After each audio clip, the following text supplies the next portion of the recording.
जय श्रीमनारायण। राधे राधे। संतों की बड़ी विचित्र लीलाएं हैं। अगर धराधाम पर संत न होते तो जल की अगिन की बारिश होती। ये संत ही है जो धर्म को सुरक्षित करके और सारे जीवों को आनंदित करते हैं। ये संत की महिमा है। संत बड़े दयालु होते हैं, इसीलिए कहा गया संत हृदय नवनीत समाना। संतों का हृदय जो होता है माखन से भी कोमल होता है। संत अपने शरीर को त्याग देते हैं लेकिन किसी को कष्ट नहीं देते हैं। सर्वे भवन्तु सुखिनः सर्वे सन्तु निरामया सर्वे भद्राणि पश्यन्तु माँ कश्चित् दुख भाग भवेत्। इसका जीता जागता विशाल बिहार के लिए ये हमारे जीयर स्वामी जी हैं। जीयर स्वामी ने ये जो आप सभी देख रहे हैं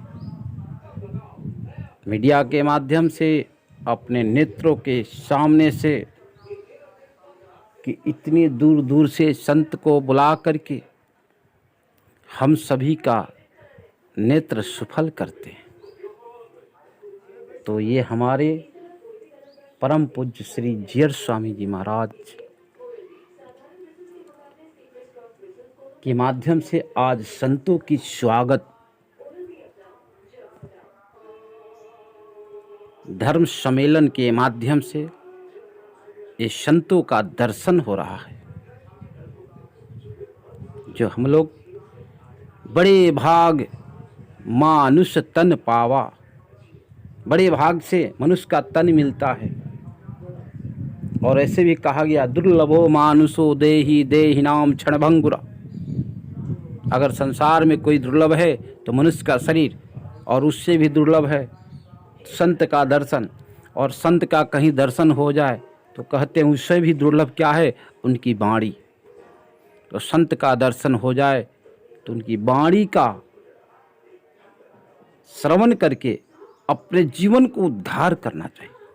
ये संत की महिमा है। इसलिए संत के चरणों में नित्य नमन बंदन करते रहना चाहिए। जहाँ धर्म है वही धन है। किसी तरह ये धर्म बना रहे। इसलिए संतों के तो विषय में बहुत बार बहुत आनंदित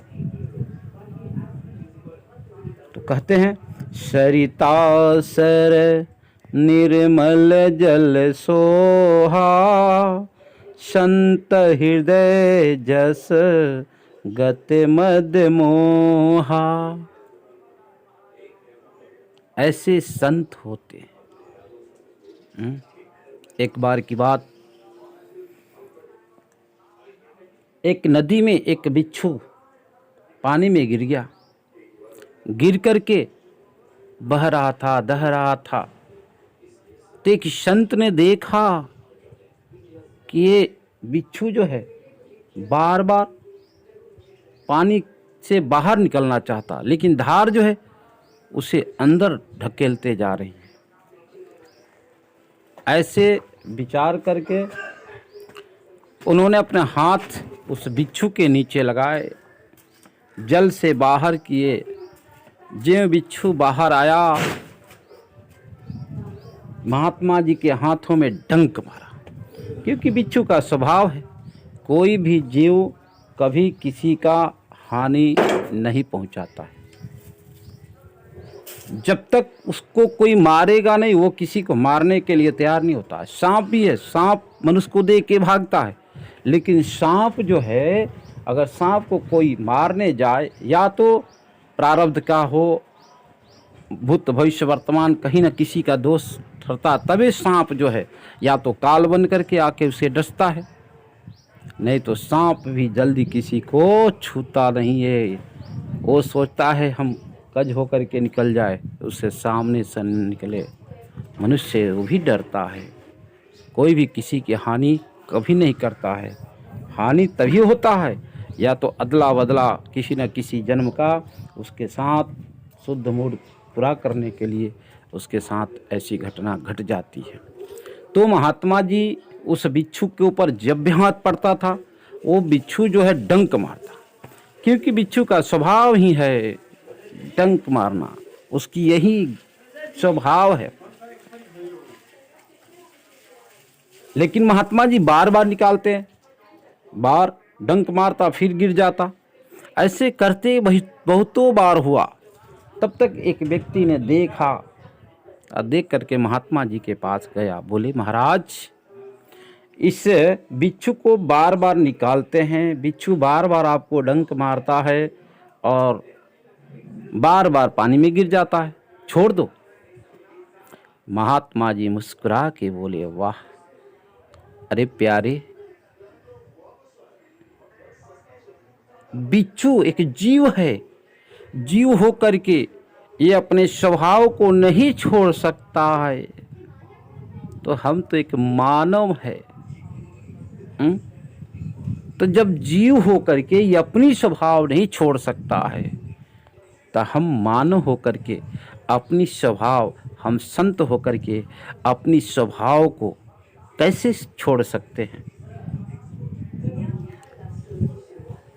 वह व्यक्ति जो है संत के चरणों में गिर पड़ा। बोले महाराज, आप धन्य हो।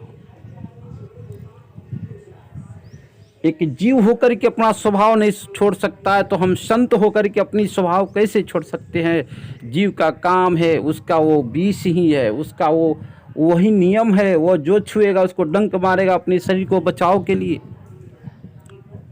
हम तो संत हैं ना, तो संत का हृदय दूसरे के लिए होता है, नदी का जल दूसरे के लिए होता है, वृक्ष का फल छांव दूसरे के लिए होता है, वो अपने लिए कुछ भी नहीं रखता है। संतों का यही जीवन है। संत भी दूसरे के लिए जीते हैं, उन्हें भी अपने लिए कुछ नहीं है। संत की ऐसी महिमा है। संत न होते